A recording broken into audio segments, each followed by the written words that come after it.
Welcome back to the Paddle and Fin Podcast Network. We're brought to you by Pelican, built tough for all situations. Go to pelican.com.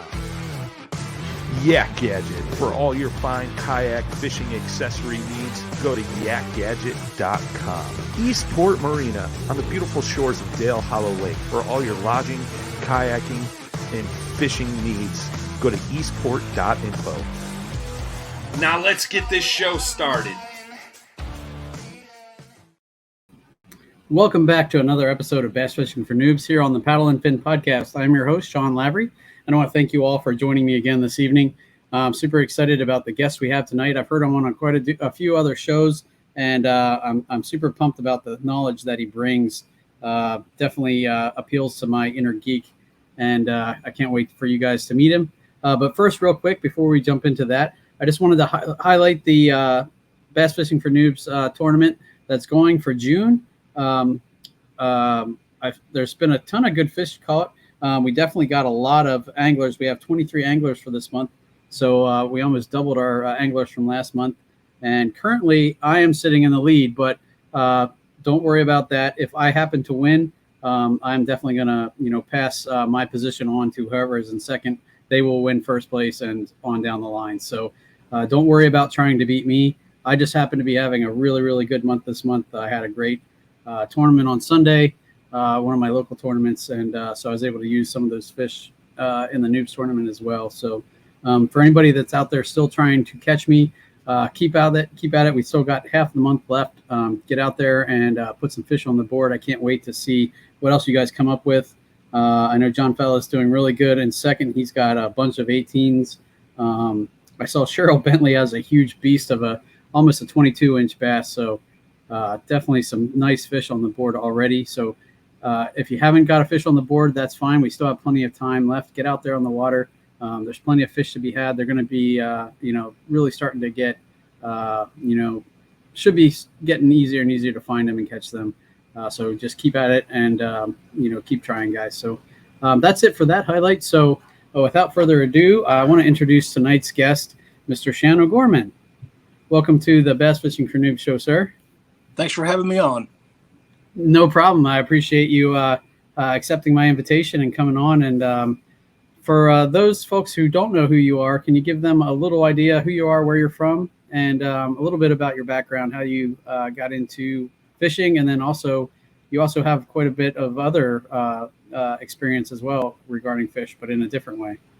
Yeah, I do actually. I'm a professional fisherman, just in a different way. It's good to get paid for that, right? No, I mean, yeah, it is. It's great, man. Although it is the type of fishing that I've had to endure sometimes isn't as fun as sport fishing. But I can't remember a time in my life when I didn't fish. My dad took me when I was so very young that it just always seemed like something I had done, And I was fortunate here in Georgia. That's where I'm from, in Georgia. And here in Georgia, we have a lot of man-made ponds, 1 million to be exact. And they were built way back in like the 40s and 50s. The state of Georgia built them for pond owners or for landowners to help with erosion control. And they constructed them for free. Wow. So, if you had land back then, you could just put in a permit and the county would come and build you a pond, and with an engineer. I mean, it was all really, really done very well, So the pond fishing opportunities, because of that program, because of that government program from so long ago, are good here in Georgia. We have a lot of private ponds. So I was fortunate enough as a young man, as a boy, growing up, to have a few of those ponds around my house, and I got to fish them every day, Okay. And I was a real avid fisherman.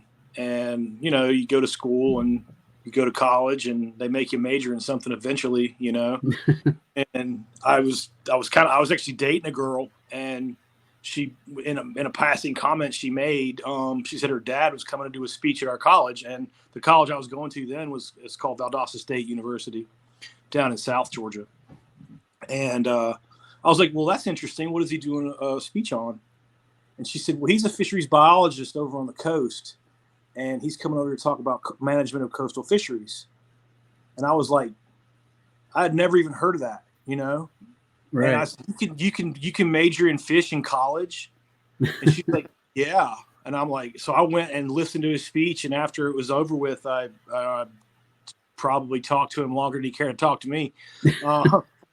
But I found out, you know, if you wanted to major in fisheries in Georgia, you had to go to the University of Georgia. That was the only fisheries program that we have here in the state. And my dad was a truck driver, so there wasn't the option to go out of state. So off to Georgia for me, you know. Right. And I barely got in. It was such a hard school to go to, man. The forestry school was such a serious academic thing over there. And I really struggled. I probably wasn't the best student in the world coming through there. But what I did when I got there is I noticed that there was a need for guys, just field guys, just guys to drive trucks and haul gear and, you know, work. They couldn't get they could get some people to volunteer for their projects, but they couldn't get consistent help with their research projects, you know? So Okay. I just made myself indispensable in that way. If anybody needed help with any kind of a project, a stream sample, a pond sample, sampling a river, or even the ocean, I was there. You know, if I could get there, I made myself available for that. And I don't regret doing that because I gained so much valuable field experience from that, you know? Right. And then one of my jobs in the summertime was a lifeguard. And it was for the homeowners associations around Atlanta. And as it turned out, most of those HOAs had ponds in them. And the guy that I worked for had HOAs all over the city that he managed. It was an entire, you know, like a pond company, or I'm sorry, a pool company, you know. And, yeah. And I saw very quickly when I was there, I was about 19 or 20, you know, and I was like, you know, I could do the exact same thing with the exact same people, except just manage their ponds instead of their pools. And the ponds were just right there, you know, behind the pools. So Right. I started making money managing those ponds before I ever left Georgia. And when I got out of school, I just kept my pond management thing going, and soon it became full time. And I did it for a long time, and I sold the company. Wow. And that brings us here. Awesome. So, and having that background in fishing science, do you feel like that helps make you a better angler, or just gives you a better place to start, or how do you feel that affects your fishing? That's a good question, man. Well, I don't know how to answer that really, because, you know, I mean, honestly, I've seen some great fishermen that have never stepped foot, you know, in a science class. Right. And I've also seen some terrible fishermen who are brilliant scientists. And I'm poking fun at a few friends right now. I'm not going to name them right now. But they know. They know. I'm sure they know. They know. But, you know, okay, so there's that, you know. But at the same time, when I started doing this a couple years ago, you know, when COVID got bad, I just started throwing this online, you know, and it just got popular, and it was popular with fishermen, you know, because I'm giving them biological information that they weren't aware of, you know, that's not really readily available anywhere, really. And I got to go with what other people say. I mean, every single time I do one of these, and it'll be interesting. Let's see what happens. Every single time I do one of these, somebody listens, picks something up from it, and goes catch a PB real quick after the podcast. Awesome. So, guys, you heard that right here. So if you happen to pick up something that really helps you, drop it in the show notes in the comments on the show, or put it on the Facebook group, and just let us know, because we want to know, you know, what tips help, and, you know, because we can definitely get more of those tips if it works like that. So it's cool, man, because I've had it's happened so many times now, you know, over the past couple of years. And, you know, that's really the reward, you know, when you can help. Like I you know, again, my perspective is, you have to understand, if you hire me to take care of your pond, it doesn't matter if I can catch the fish. You need to be able to catch the fish. So my perspective on this is completely different. I'm not like a tournament bass fisherman or something. I need my clients to catch. I need my clients to understand biology. I need my clients to be better, you know. And I've spent 30 years talking to people, just basically kind of condensing these conversations down to where they're almost like sentences. I was just going to ask, so what are some of the main things that you see that, you know, you're constantly telling people, you know, do this, or this is something you should look for, or you're making this mistake? What are some common things that you see that you're correcting? Well, I guess just general fish health. Okay. And if I could touch on, I wouldn't say that's the most, that's something that I'm answering a question that I wish you asked me, not the question that you asked me. That's fine. No, that's fine. General fish health. Okay. And let me just, and I got a little scale coming. I'm going to be selling pretty soon here. I got a printer finally. I'm doing good business with here, and looks like we're on the same page. I've had this product kind of in development for a few years now, and it's always fallen through one way or another. But okay, how it works is just a regular fish mat you would lay a fish on to measure it when you caught it, right? Except across the top, you'd have the length in inches. Across the bottom, you have the standard weight of bass. Okay. So when I put the fish down, say it's a 24-inch bass, the standard weight for a 24-inch bass is 8.1 pounds. Okay. So what does that mean to me as a scientist? Well, as a scientist, if I'm managing your pond and I catch a 24-inch bass and it's under 8.1 pounds, I'm doing a bad job managing your pond. Okay. I need to find out why that fish is underfed. What's impacting that fish? Are there other fish that size that are under that weight, or is it an anomaly, or are the other fish that size at or over that weight? That's how I guide that. That's my guide. So a lot of times what you'll see in an example would be the 12 to 14-inch fish are under that weight, but like say the 16-inch fish are over that weight. So that would lead me to believe that in a simple system that's stocked properly, there's too many bass in the 12 to 14s. We need to put a slot limit on them and harvest and get their weights back up. They're skinny because there's too many. And the fish that are over 16 are looking good. You see what I'm saying? Right. No, that makes sense. You can see the slot. You can see the slot limits. You can see the relative health of the fish in each size class. Okay. Did that make sense? That makes perfect sense. Yeah. Okay. So when people start holding up 24-inch bass that are 5.5 pounds and saying they're spawned out, okay, that's not a condition of the spawn. If you hold up a 24-inch bass and it's like 7 pounds, 7 ounces or something, okay, that might be a condition of the spawning season. But 1.5 pounds under that is a fish in a starved condition, is not eating properly. So that is my number one goal. That is why I started doing this. That is what drives me to keep doing this. And when people can fully understand what I just explained back to me, I'll stop doing this. But they can't. They don't understand it. And really all it is, it's like a BMI chart. Then you go to the doctor and you have that bass body mass index thing at the doctor. That's all it is. It's just for bass. The scale that I'm coming out with will also have the front end of the scale will also have bluegill on there as well, because bluegill are the opposite. Like you'll see, what happens to bass, the opposite happens to bluegill. The bass impact the bluegill population, or the bluegill shad population, you know, if you want to go there, or the forage population. But example, if there's too many bass, they'll all be the same size. And you'll see really small forage and or really big forage in the same pond. You'll either have like 10-inch bluegill and 2-inch bluegill with nothing in between, because the bass are eating everything in between.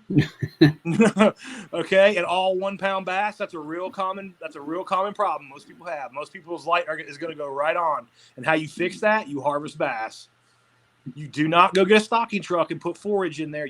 Bill Gates doesn't have enough money to make that work. You have to harvest the bass. That's the only way around it.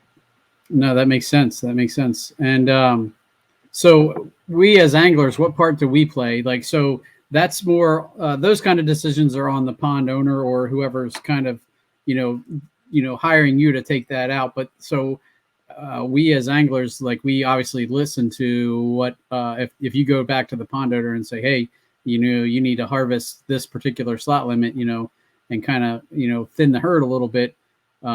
We can obviously listen to what they say, but is there anything that we can do as anglers that really helps that other than just following what they say? Or Sure.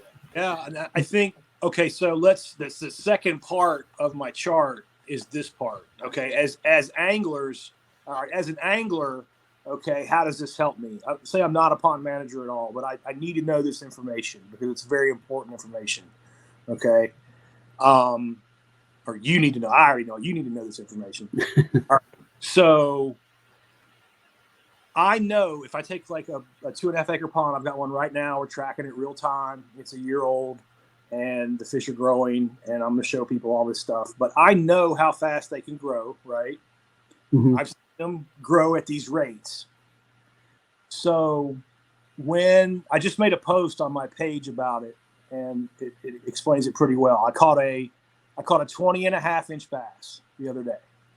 It weighed 5.25 pounds. Okay. Now, that doesn't mean anything to most people. Most people will just hold it up and say it's healthy. Okay, but why is it healthy? How do you know it's healthy? Explain that. When you get to that point in the thing, people are like, okay, the fish is either alive or dead. If it's dead, it's not healthy. If it's alive, it's healthy. Okay, that they can't explain that. All right, so let's break that down. If we look at our chart, a 20.5-inch bass, the standard weight is 4.96. This bass weighed 5.25. Okay, it's over standard weight. Okay, that is a very unique situation. That is a very hard situation to achieve in a perfectly managed pond. Okay. I found it in a 250-acre public lake. Okay, Mm-hmm. now if I know that fact, and I'm a big bass fisherman, right? Like I heard you talking about your tournament, you need 22, 23-inch fish. Okay, if I go to a lake and I start catching 12 and 14-inch bass that are under standard weight, I need to leave. That lake can't produce a 24-inch bass. All those bass are going to be stuck around 12 to 14 inches, 99% of them anyway. Those numbers told me that. Now, Right. if I go to the next lake and I catch a 12-inch bass, or let's say it's a 12.5-inch bass, and the standard weight says it should be 1 pound, but it weighs 1.25 pounds. All right, that just gave me a clue that I'm in the right place. If I catch a 5-pounder next, okay, and it's overweight again, now I've got 2 data points giving me confirmation, and I've got various sizes of fish. I've got a 1-pound fish and a 5-pound fish, and that is very, very important. When fisheries are balanced, they produce various sizes of fish, and when they're stunted, the fish are all the same size. Doesn't even matter the species. Crappie will do it, bluegill will do it, bass will do it. When their numbers are crowded, they're all the same size. Interesting. That's really I've noted that when I fished at different places before. I seem to catch a ton of 12 to 14-inch fish, but didn't really catch many over that, and never put 2 and 2 together. That right, they're stuck there. Right. They can't climb up. Yeah, and what it is it's the part of the fish growth that people don't understand is when you get too much of a spawn, and you got a couple of years where you've got too many bass in there. There's so many that there's enough forage to keep those 12-inch bass alive. There's not enough forage to get those bass over the hump to get them to grow. So how you get them through that is limit their numbers down. Then the lake is producing forage to fewer bass, and then you get it going again. That's where most lakes, that's where the problem lies with most lakes. So you ask, what can average fishermen do? If you can learn relative weight and learn to recognize when the bass are under and when you need to harvest them, even if it's a public lake, if you're allowed to harvest 10 or 15 fish every time you go, you should in certain lakes. And that would be benefiting that lake. Now you might want to go over, if you go to the lake and like that I just described and saw a bass like I caught that's heavy for its size. Okay, that's a fish you want to release. Right. But a skinny stunted fish The thing that people don't realize is that 12-inch fish can be 12 years old. It's stuck.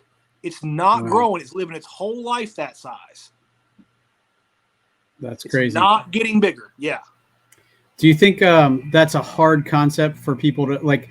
How much pushback do you get when you say you guys need to harvest bass? Because I know like that almost is a bad connotation in a lot of the places that I'm around. They're like, if you hear somebody say, "Oh, I kept the bass," they're like, "Oh, what are you doing? You know, you can't keep the bass." But do you find that's a hard sell for you to get that point across? Incredibly. It's impossible. I'm failing terribly. I wish I was kidding. I figured that was probably the case, but I wasn't sure how you even approach that then. A lot of people hate me, and that's just part of the life that I lead, man. I try to give her some. Here's the thing, man. Some people come in and they just firing at me, you know, and that's okay because I understand that they do that because they love fish and they think they're doing the right thing. And I don't get mad at anyone like that. I explain my points. I explain my education and my experience for the last 30 years. And if they can't listen to that and can't hear me, then, you know, I got to block them and let them go. But sometimes, man, those guys will hear you and then they become your best followers. They become the guys who are advocating for you, you know. I was just going to say the best advocates for sure. Yeah. Sure, man. So, you know, ultimately I did all this, man. I'm not here to be some fancy influencer or whatever. I did all this because I care about bass fishing and I see a problem with people's perception on what a healthy bass population looks like. And I'd just really like to fix that. Well, I think, you know, just having these conversations and getting that word out there and getting that knowledge out there of what makes a bass healthy, you know, because I fully see that. Like every time I see a skinny bass prior to this, I was like, oh, you know, it just went through the spawn. It's, you know, just all, you know, drawn out from the spawn. And that, you know, like you said, that makes, you know, that can be the case at some point, but not to the extent that a lot of times you're seeing it. And right. You're really not, you're not just seeing, you know, just, you know, tired out bass. You're seeing unhealthy, you know, really, really malnourished bass, you know. Right. And what people don't understand is usually it's like, oh, you're telling me there's too many bass in the pond. I'm like, correct. Well, then why don't I ever catch any? Because I barely ever catch any fish. Okay. Listen to what you're asking me, because you think you're asking me a hard question, but you're not. They are starving. They have no energy. Okay. If your catch rates have gotten to that, you know, you've gotten to the point where you just need to drain the lake and start it all over again. And that is the easiest, least expensive, best way to correct a pond anywhere in North America. Just flush it like a toilet and start it all over. And I'm doing this in real time because I've done this stuff on the internet a long time, and I back everything up with real time experience, you know, and real time lake work. Well, I know I'm sure you've seen successes and right. Okay? Yeah, not at all. I don't have a fancy upper degree. I manage ponds for a living. I'm just a fish farmer. When you want me to grow you a fish, I'll grow you a fish. Interesting. You know, and it's weird that you say that because I had a local lake by me that they had to drain because they were repairing the dam, and they pretty much emptied it, and it was it came back way quicker than anybody. Like it was, the first like 2 years maybe it was a little, you know, slow. There wasn't a ton of, you know, huge fish. Obviously, they did stock it with some, but I went back in the third year, and it was almost like a secret that I didn't want to tell anybody because nobody was there, because everybody just assumed that it was crap. Yeah, no. But it rebounded so quickly. 7, you want to go, dude? Yeah, no, yeah. I was trying, like I was telling my friends and stuff, but I definitely wasn't broadcasting it. That it was because I really liked having it kind of to myself to some extent. Now, sadly, whatever they did to the dam they had to just drain it all over again. So it is now empty again for the second time. Which is kind of a good thing, because the other lake that I fished that's attached to it, they had to lower it so that lake wouldn't overflow into the other one. And now only kayaks can get into the other lake. So at least the big boats aren't out there, and I don't have to fight big boats anymore to get on the lake. But so it kind of is a blessing, but or in disguise. But I am looking forward to when they fix that dam. But they said it's going to be at least a year yet before they even start filling it back up. So probably looking another 4 years before it's even going to be productive again. So yeah, it will be, man. Like that's where is that at? What state are you in? Pennsylvania. You're in Pennsylvania. Wow. Okay. Yeah. So that's a little further north than anything I've ever worked on much. I've been around Chicago some, but I'm far north from here to Virginia. But okay. Yeah, the new lakes, man, or new ponds, because it's kind of an interesting thing. You're setting it up properly. If you set it up properly, you're stocking that perfect balance. And what all balance means is the numbers of bass in the pond versus numbers of forage in the pond. Okay. It's good, and where people get confused, it's like, you don't want that number to be even. If it's 50% bass and 50% forage, you're dealing with a severely stunted bass population. Okay. They won't grow in that. It takes 10 pounds of forage for a bass to grow 1 pound. Wow. So you need it grossly overstocked in forage to get that kind of growth that we're wanting to see, that they're capable of. But right. Here in Georgia, bass it's been documented by the state electrofishing, by the biologists here. A couple of the trophy managed lakes, they've had bass go to 13 pounds in 4 years. Wow, that's crazy. Yeah, I see 8 pounds in 3 years in my private ponds pretty consistently if you do it right. Okay, that's interesting. I remember just reading something on smallmouth in the river. Like I said, I just called a 20 3/4, and they had like a chart that about releasing those big fish. Probably 8 or something. Yeah. And they were talking about how old that fish was, and I was like, oh man, I hope I always try and handle those fish with as much care as I can and get them back in the water as quickly as I can. Don't, because I want those genes to keep surviving, man, and but I'm always afraid of that any little bit. I always try and wet my board. I try and do all the things that I've heard of that help, if they can help in any little way to ensure that fish survives. They'll be fine, man. Bass are tougher than nails, dude. just be safe with them. Give them as much care as you can, and it'll be okay. I kind of like mess with people a little bit on the fish handling stuff, but it's because they don't listen to me. It's all right if a fish dies here or there. You don't have to bury your head in shame if you foul hook one or whatever. That's part of the sport. And again, if you're aware of your relative weights and you're a little bit aware of your lake management, a lot of times those foul hook fish that get killed it's actually beneficial for the lake. You haven't done anything wrong. You're actually helping it. Right. So. Harvest is necessary, just like a deer population. It's just, I was just going to say that too. I remember in high school, I had a teacher who was also a big hunter, and he would go round and round with the kind of environmentalist students, if you will, about how deer hunting totally helps overpopulation and everything, and had studies to back it up. But it was a fight that he, almost a losing battle at times. And I figure you're dealing again. When you start dealing with people who are dealing with emotions they're not existing in reality, and that's fine too. If you want to live out there, you can live out there. We live in a free country. But again, I'm in a real world situation here. I've got the man pays me to grow bass in his pond, and that's what I'm going to do. But we can also learn things from these simple little pond experiments, from genetics, and we can also learn things about, like I said, about the chart, because the chart, I'll show you, man.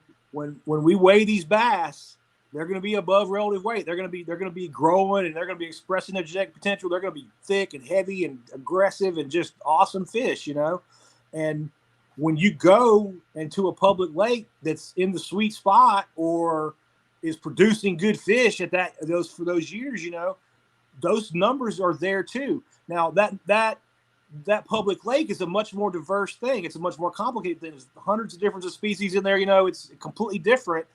But that weight relative, that standard weight will be the same, and you can see it. You know, right. And that just comes from me getting on an electrofishing boat and going and going and going, and then it's like, you know, every time we see a 10-pound bass someplace, all the fish are thick. You know, So you make that correlation. I'm right. not out of a book. You know, I got on a shotgun boat and I rode around for 20 years and I noticed it.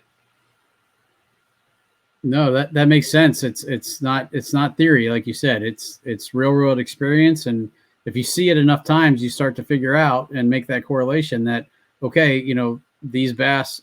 I think it's a cool correlation. You know, that the relative weight to length really makes a big deal, and it's a easy way to get a quick snapshot of the health of a fishery. Whether it's you don't want to make that assumption on like one fish. You know, if you catch one fish, okay, but 20 fish, yeah, you're getting the data set now. You know, and you'll see a pattern in that data set too. Once you understand what you're looking at, you'll totally see it. It's interesting because I've seen from that lake that I was talking about, the local lakes that I do, that they post their shock fishing reports usually, awesome. And it's interesting to see the breakdowns of the sizes and things. I'll have to take a look and see.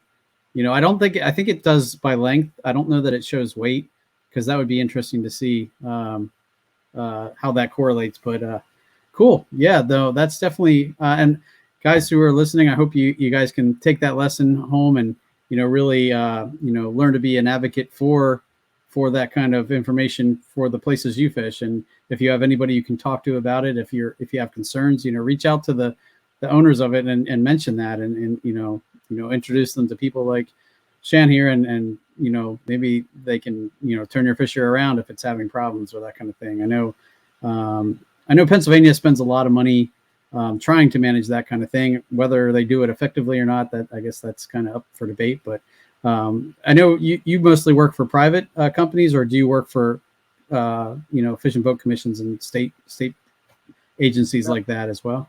No, I didn't ever go towards the state biologist part of it. I've always worked in private, you know, like I said, for the homeowners associations where I got my start, but apartment complexes and private lake owners. Just kind of always had enough to do right there. No, I was just going to say, if that keeps you busy, and, you know, that's probably good enough. But and I've heard about like that those places are awesome places to fish sometimes.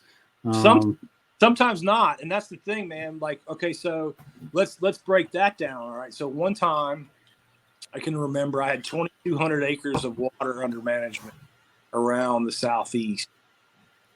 And I sat down one year after my electrofishing surveys. Now, what you have to remember is there's probably, oh, good Lord, most of it, like any of the electrofishing surveys that I did for those places. Here's the interesting part that everybody listening won't understand, and it's hard to understand for fishermen. But a bulk of that water, like over 80% of it, wasn't even managed for fisheries. They line item that off. They don't care about it. They don't want to pay for it. They're not looking at it. As long as the fish aren't dead, they do not care, and you're not getting paid to do it.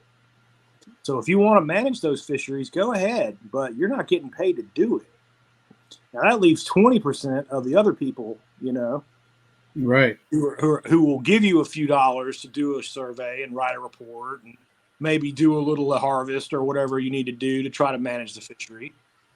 So when you start getting off into like 60-acre lakes that are stunted out with crappie and bass, I mean, you're talking about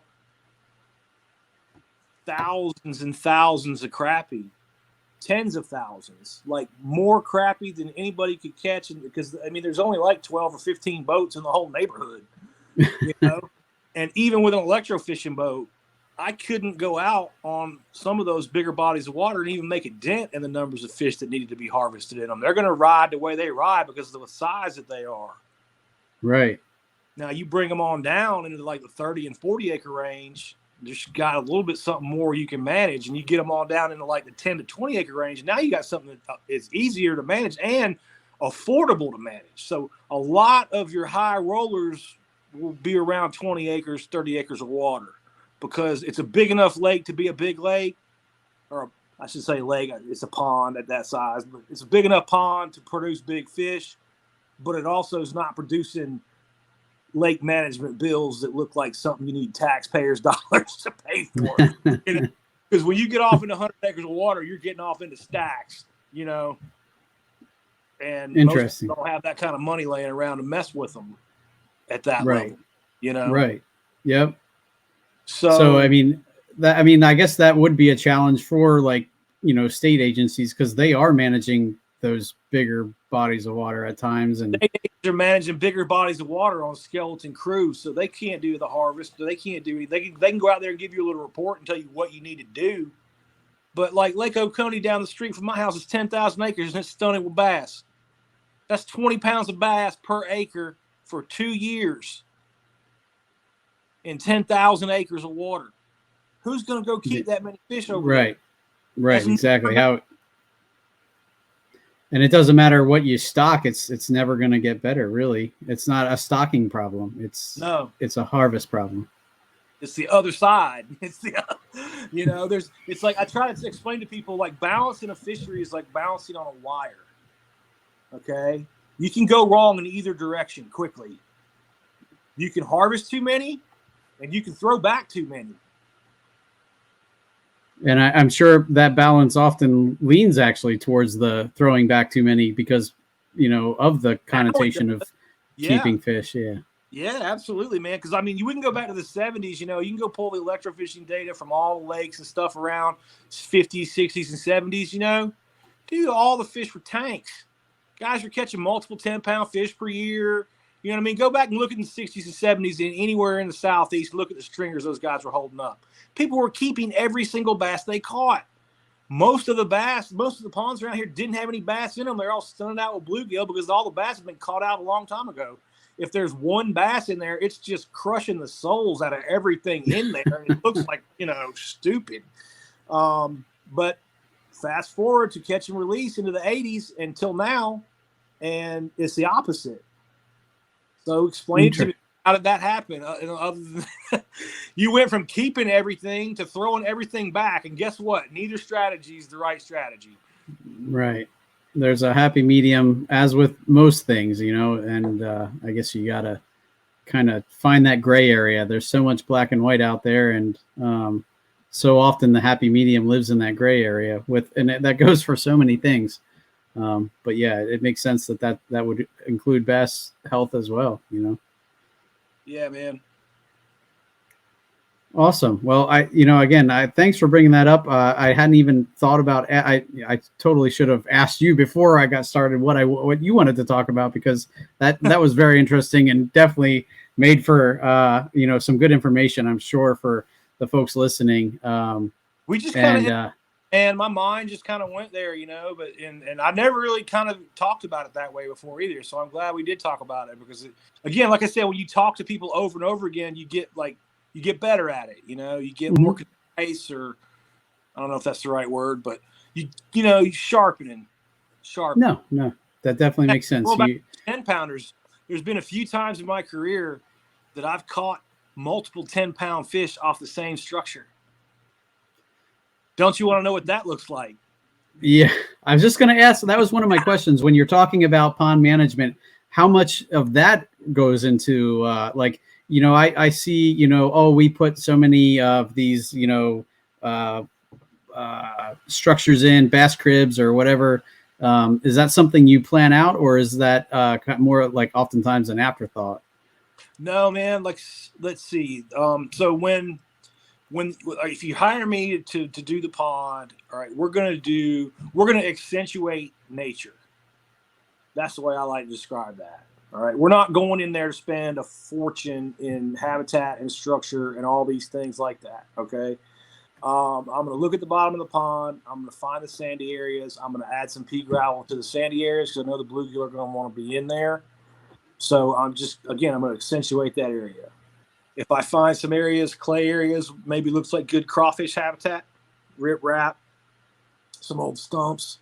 They're scrapers. They want to get and scrape stuff with surface area, so gravel's good for them too. They like to hide in a bigger rock, like the 57, or the little bigger. Like the number 4 is not the 57. The number 4s are a little bit bigger, So the crawfish get down inside and have a place to hide in there, Right. I'm not bringing crawfish in from other places. I listened to a podcast that I was on recently, and the guy came in after me, and he was a crawfish expert. And the reason why I'm never going to do that again, I've never done it very much anyway, but I'm really never going to do it again, because after listening to that guy, your native crawfish in your pond could be more productive than the crawfish that you're introducing from Louisiana or where you're buying them. So I like the idea of kind of accentuating what you have and just kind of letting whatever native crawfish are there be there, Right. So when you first stock a pond, how you stock it is about 1,000 bluegill per acre. And the state of Georgia will tell you to stock 50 bass per acre. Now, when I got out of school and started stocking ponds on my own at 50 bass per acre, I noticed, 1, nobody was keeping any fish, and 2, in about 4 years, those ponds were stunted with bass. And what I mean by stunted is the last couple, like the 4th year, 3rd year, and 4th year, all the fish were stacking up at 12 inches long. Nothing was getting any bigger. Mm-hmm. And they were getting underweight. So it was already showing, in 4 years, 4 or 5 years, it was already showing signs of a stunted bass population. So I was like, okay, well, the next one of these I'm going to stock 40 bass per acre and see what happens. Because in my mind, what I'm thinking is, when all these regulations were made, they were made in a time people kept everything they caught. And I'm thinking they might need to be adjusted because of the catch and release craze. I don't think anybody, even at the time, I don't think anybody up until catch and release ever thought people would ever throw fish back. That was like the stupid, what are you doing? What are you doing? Right. No, I still get that from some people when they are like, oh, did you catch that? Or what do you do with the fish you catch? And I'm like, I put them back for the most part, and they're like, what? You spent all that money and all that time and you throw them back? I'm like, yep. So yeah. So it's kind of the opposite now, Well, I lost my train of thought. What were we talking about? We were talking about structure or fish habitat. Oh, right. So when I stocked 40 bass per acre, this is what I got. I got bass out to about 15 and a half inches in 1 year, and they weighed about 2.25 pounds on average in 12 months. They're smashing. These are nice. These are nice F1 hybrid bass too, the fastest growing bass on the planet, genetically superior to everything swimming. So, I'm got a perfect fish in a perfect scenario, Mm-hmm. But I'm talking, this fish is going 2 pounds in a year. It's going 4.5, 5 pounds in 2, and it's off and rolling. And as long as you're consistent, you've got a really good pond in 24, 36 months. Wow. And that's the kind of results that you can only get by draining and restocking the pond. Now, you can get those results very, very consistently, right? But you have to be good at it, and you have to do it the right way. And if you don't, you won't. You'll never see. Let me put it to you this way: you'll never see that type of growth in a pond that you're just trying to harvest the bass, and get them back growing again. Like if it's stunted out with 12 inches, and you go in there, you start pulling 12 inches out, you get them growing again. They are not going 2 pounds a year in there. You'll be lucky to get them going 1 pound a year in there. Right? I was going to say you might improve it, but not to the extent that you're not going to get them rolling like that. But again, now you know what's possible, right? Before this conversation, you didn't even know that was possible, did you? No. So not that growth. Possible. Yeah. So now you can apply it to your ponds wherever you go fishing, and you can go, All right, well, all last year, all the bass I caught were a little bit underweight, and they were all 14 inches. And all this year, all the bass I caught were a little underweight, and they're all 14 inches. This pond hasn't improved. All right, you can document it and know it. You'll also see the opposite of it. Once you see it, you'll see it real quick. You're like, man, these fish are big. These fish are strong. And those are the ponds you want to fish in. Interesting. No, that's I think that's a great tip, and also for anybody who has a pond that they manage, as something to look at. And if you're worried about your fish, and you're starting to see that in your pond or the bodies of water that you manage, it's definitely something to look at, and to take at least get an idea of where the fish are, where the bass are, where the size range are versus the weight of the fish. Just to get an idea of the health of your fishery. Well, let's put it this way. Let's say you came to me and said, "Hey, man, I got this 5-acre pond. I put it in my house, and my kid is, I got 2 kids. They're like, 7 and 8 years old, and I need them to catch fish." Okay, no problem. I'll have them catching fish. Like they will be wearing fish out. They'll catching them on bare hook. It'll be short attention span theater, but it'll be perfect for kids.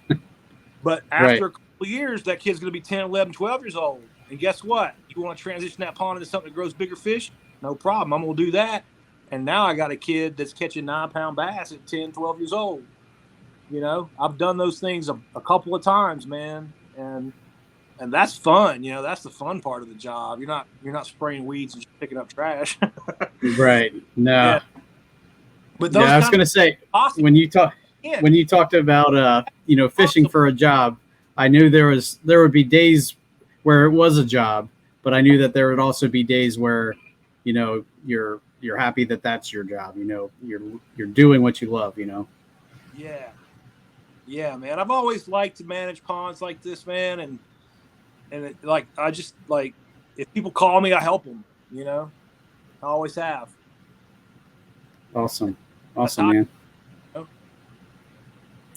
All right. Well, real quick, we're getting close to. We're at about 50 minutes now, or maybe a little under. But I had a few bass myths that I wanted to run by you and just see what your thoughts were on that, and then we'll close out the show. Let you shout out all the places where folks can find the awesome information that you throw out there, and if they want to, maybe get your services, where they can go for that as well. But real quick, some bass myths that I did a quick Google search, and I found a bunch of them. So one of them is big bass eat big baits. Is that always the case? In my experience, especially with smallmouth, that's not the case. What's your thoughts on that? Well, I don't have smallmouth around here. Too warm. Okay. So, too much experience at all with those guys. I love them though, man. The times I've gotten to go fishing for them, I love smallmouth bass. They're a blast. But for largemouth bass, I find that to be very true. As a matter of fact, I've got a couple of things that I do when I'm fishing that I try. Okay, so I'm trying to trigger an instinct, right? Right. Okay, and I'm trying to trigger a feeding instinct in the hardest fish to catch, because it's the biggest fish. I'm only there for the big fish. I don't care about 1-pound bass. All right, I'm not a tournament fisherman. I'm not there for numbers. I want to catch the biggest fish in the lake. I don't care if I have to go fishing 600 times over there for one bite. All right, that's just how I am. Okay, so that's the mindset that I'm going to the lake with. Okay? Gotcha. Yep. And that's important for people to understand. Now, can I go to a lake with a mindset of just catching a bunch of fish because I'm with some kids? Sure. But if I'm going fishing personally, that's what I'm going to do. You're looking for the trophy. Yeah. Yeah, I'm looking for the biggest fish there. Right. And I'm gonna watch. Now, let's talk about where I saw those big bass at, right? Because they were in identical places. They were on deep water ledges. They were in the deepest ledges of these lakes. Both the lakes were about 30 acres. All four 10-pounders. There was two different lakes. So there was two 10-pound bass on one tree, then two 10-pound bass on the other tree. Blowdowns and large blowdowns, huge oak tree blowdowns that fell. Their root system fell from an elevated position, probably like 3 to 5 feet above the surface of the water, off a cliff, basically. So the top of the tree is really deep, and the base of the tree is still out of the water. And you have the whole tree going down a steep slope like that, right? Mm-hmm. That's what it is. That's where the 10-pounders always come from. That's where the bigs always come from. Like if you want to see 8-pound fish, it's going to be on that tree. They're going to be stacked on it, and it's you don't usually see 10-pounders stacked together. You know what I mean? But they will on a structure like that, and I only know it because I ride around a shock boat. So interesting. And then how do you what's your go-to presentation for that kind of trigger large fish? I use oversized baits. I use glide baits. One of the baits that I've had a lot of success for the last couple of years is the 5.8 bellows gill. Texas rig it on a 6 to 8/0 hook on a 1/2 ounce, or I fish it on like a 8/0 flashy swimmer, just kind of drag it or slow roll it. Large glide baits. Right now I'm transitioning. I used to work at Zoom Bait Company. That was one of my jobs in college, and the Zoom Old Monster is a big 10-inch worm they made, and they actually Old Monster Magnum that's a 12-inch worm. I'll go to those giant oversized plastic worms and just Texas rig them, drag them on the bottom. One technique I use is to burst the reel with the worm on especially the oversized worms. I'll throw it, let it go to the bottom, let it settle, maybe hop it once, but then turn the reel fast 3 times and stop it and let it pause again for like 30 seconds. So it shoots across the bottom and then falls. And that's a real good technique for those oversized plastics. It's kind of like adding that instinct. Like I said, we're trying to trigger an instinct, and what we're triggering there is it's a big meal that's getting away. Right. So you let it, you drop it in front of them. Yeah, you drop that big presentation, so that triggers you. So now you got kind of an instinct of it's big, it's worth it. Right. You've got that. Well, then you compound that big, it's worth it with now it's getting away. Okay. Now, if you're a really good fisherman, you're really advanced, you're going, it's big, it's worth it, it's getting away, and I've got it put into a trap position. And that's something I'll cover on my Patreon account. That's something that's getting in real in-depth. It's going to take some coaching to understand that fully. But trap positions, like if you were to throw a plastic worm down to the bottom into the corner of a room, if there's a room down there and it goes right into the corner of the room, that plastic worm is in a trap position, right? It can't get away left, right, up, or down. It can only get away up, right? It's dead trapped there. And when you put something into a trap position, a bass knows it's trapped, will light it up just because. Yeah, so you're basically hitting all of its triggers all at once. I'm dang sure trying to. And you've got to on those bigs, man. You got to layer those. You got to layer that together, and you've got to be careful. You got to be careful of your noise. Don't bump your boat. Don't kick around in the boat. Don't drop crap in the boat. I'm never being loud when I'm catching good fish. In any way. No. Stealth, dead quiet, dead silent. You can do it from a yak. You can do it from a boat. I don't really care. Don't hit the boat. Don't tap it on the bottom. It's actually kind of okay to talk. Some guys get freaked out that you're talking, but actually they can't really sense the talking, but they can sense the vibration, man. Lateral line. That was one of my questions I remember going out fishing with my grandfather, and he's like, "Oh, dude, shut up. You had to be like dead quiet, Yeah, no, well, I mean, a lot of people believe that. So a lot of times it's probably the proper etiquette to be quiet, but you can talk, man. I didn't see anything in school that said that talking was sensitive. And, I don't think your voice isn't displacing the water enough. But where the displacement comes from and where the sound too comes, you got to remember sound moves through water differently. So they can hear, they're very astute. They're very though I try to explain to people the lateral line system on a bass has the sensitivity of like a bat radar, the bats, when you put a lure around a bass, it doesn't have to see it to know where it is. It can be pitch black, dead black. A bass can feed on, actually a bass can have no eyes and still feed. It doesn't even need eyes to feed. Its lateral line system is so sensitive. It knows exactly. That's amazing. It knows exactly where it is. And like I said, it doesn't work like radar. It's sensitive. It's a cell with a hair. So the vibrations come through the water and displace that hair, and it's so sensitive that it can just know, where the animal is away from it, how large it is, whether it can be a prey item or not. All those things, it can just feel it.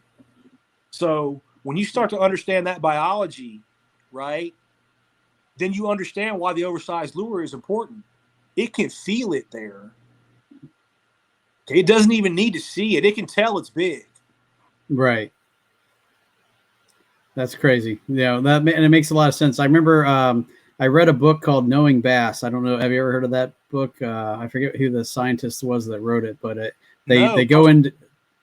It's hard to find it. I actually somehow, after searching on the internet forever, found a PDF of it. I could actually, share it with you if you want, but because it's out of print now, and you can find copies of it on eBay for like $250 or something crazy. But I somehow stumbled upon a PDF version of it after Googling for like months, and it was really, really interesting. They talk about one of my other myths was do scents work, and this guy talks a lot about that and how some scents are oil based and some scents are water soluble, and how it just doesn't make sense for oil based baits or scents because they just float on top of the water and really don't do much for the bass. But that was one of my other questions for you. What are your thoughts on scents? On using a scent? Yeah. Well, I think I don't really use them that much, but I have used them before in a way that I think helped me. And that way was, we got on a wintertime bite one time, dragging Huddleston's right on the bottom. Just on the reel, you just cast it, let it go to the bottom, and just creep it on the reel, just bump it across the bottom. Mm-hmm. And I had it was like chapstick, shad, something, I don't even know where it came from. It was in the boat, you know what I mean? And I rubbed that chapstick scent on that rubber swim bait, that Huddleston top hook bait, Right. And I really felt like that it was getting bit more. But that's not scientific. That's not, I don't have any science there. I mean, the way, if I was to say from what I know from science, the way bass feed, no, I don't think scent is gonna trigger a feeding response the way motion, size, or entrapment would. Okay. But they can smell, and I've seen guys who swear by scents. You know what I mean? And I can't. How do I put it? Okay, so I don't really care what gives you confidence. And I think that's what part of what makes my page successful, because people will learn about bluegill spawning, they learn about lateral line systems, or learn about something, and that gives them some confidence. They hear me say I'll go 600 times and get no bites and keep going back. And then they have no idea it takes that kind of effort, that's exactly the kind of effort it takes to catch 10-pound bass. You better be hard. You better fish in the rain, the cold, the sleet. You you know what I'm talking about. Yep, I know exactly what you're talking about. Yeah, and to a new When beginner, people look at you like you're crazy for going out that day, but that's I'm exactly not. what you need to do. Yeah, exactly. Yeah, There's a yeah, reason why I'm out there. Absolutely. absolutely. And well, like I said, man, it'll be interesting to see if it helps anyone. I like it when it does. It's fun. Awesome. All right, man. Well, we are at an hour, so I wanted to give you a chance. Let the folks know where they can find you online, and also any sponsors that you wanted to shout out, or just if somebody's looking to says, "Hey, I got a pond and it needs some help," where can I find Shan O'Gorman and have him help me out? I go by the handle Aquatic Biologist on Instagram, Facebook, YouTube, TikTok, and Twitter. You can find me in any of those places. And if you have a private pond, I do a Patreon account. I started this year, and it's $5 a month, and that's for just private pond consulting. You can just text me directly, send me pictures and stuff. I've done this for so long. I don't really need to be on site. Maybe I got to come on site one time or something, but most of this stuff I can do over the phone. So, I do that consulting that way on there and try to keep the cost down for people, because most people don't have a huge budget, for pond management costs. And I want them to have a place that they can get something affordable and that'll really help, Right. Something that they'll really enjoy, and you probably can do that, at least a little bit without a huge investment, right? You can, man. And once you there are definitely certain ponds with just a little bit of help that anybody can make, you just need to be just a pointer or two and some consistency and you'll be good, it's an enjoyable. I've got some guy this year. He sent me we got a 3-acre pond here in Georgia. He's been following for a few years. He's got a couple 10-pound bass out there this year. Wow. So yeah, man, that's cool. That is definitely cool. Yeah, just any of those places you can find me there, and I don't have any sponsors or anything. I'm a freelancer. Okay. Well, I will make sure I include those in the show notes too. So anybody who's listening who just wants the easy one, make sure you check down below in the show notes for this podcast, and I'll make sure that's included there so you can find Shannon his information really easily. So cool. Shannon, again, thanks so much for coming on and giving us all that knowledge. It truly very interesting stuff. Like I said, it totally applies to my inner geek, and definitely love listening to that stuff. And I think that's why your page is successful too, because it appeals to so many different types of people. You have the geeky people, then you have the people who just the love fish, and then all sorts of broad spectrum there. So broad spectrum. It's an interesting group, and it's a fun group, and it's a nice group. It's the nicest group of people I've ever seen on the internet. Quite frankly, we have a good time. Anybody's welcome. We don't have any trouble or trolls or much of any problems at all. Really, it's fun. Awesome, man. And I had to tell you, I saw your hat as soon as you got online. I'm a fellow Braves fan. I'm a stranger in a strange land up here in Pennsylvania, but I've been a Braves fan ever since '84. I think is when I started in Little League, and my grandmother was a diehard Braves fan because she could watch them on TBS. And I remember saying, it was '84, and I was like, Grandma, why the heck do we like the Braves? They're in last place. And then 1990 came, and they went from worst to first. And everybody always nowadays accuse me of being that was old Ted Turner, man. He was smart. He literally made the Braves America's team. That's what they called it, and he brought everywhere there was no baseball. Yep. If there was an area where they didn't have baseball, old Ted put the Braves on, man. So it's funny how many Braves fans that you get to meet. I'm an old Braves fan. I'm from Atlanta, so I love the Braves. I love baseball, man. I got all the hats. People make fun of me, but I'll wear a Yankees hat tomorrow and then a Boston hat and cause a riot. hat. I don't care. I don't know. I'd have to draw the line at a Yankees hat. That's probably one that I don't know that I could put on my head. But no, I'm just kidding with you. That's my dad as a nose fan. He wouldn't let me wear a Yankees hat. But yeah. Right. No, man, I drive people crazy. I got every team, so I wear every hat. It's fun. I like baseball. Awesome, man. Cool. All right, man. Well, thanks again so much for coming on and spilling the knowledge. Definitely appreciate that. And guys, go on and check out Shan's pages and give him some business if you're so inclined. So, thanks. All man. right. No problem. Thanks again, guys, for listening. This has been Bass Fishing for Noobs, where we bring you the techniques, the tricks, and the tips to help you rip more lit. So have a good night, guys. Thanks for tuning in to another killer episode.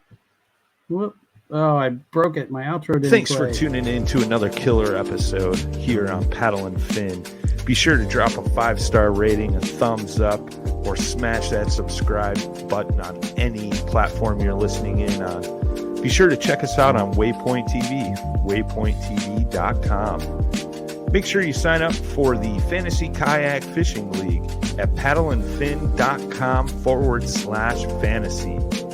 You could support this show through Patreon, patreon.com/paddleandfin. Don't forget to check out the website, paddleandfin.com. Catch us on YouTube. If you got a question, comment, or want to see a future guest on the show, be sure to email us at paddleandfin@gmail.com. Shout out to our show supporters, Yak Gadget. You can check out all the fine kayak accessories at yakgadget.com. Pelican Professional. For all your cases, coolers, and lighting needs, go to pelican.com. Rocktown Adventures, your Midwest premier paddle sports destination. Go to rocktownadventures.com. Eastport Marina, the beautiful destination on Dale Hollow Lake. If you're looking for lodging, kayaks, kayak accessories, or anything fishing related on the beautiful Dale Hollow Lake, go to eastport.info. And Jigmasters Jigs. When in doubt, get the jig out. Go to jigmasters.com and fill your tackle boxes today.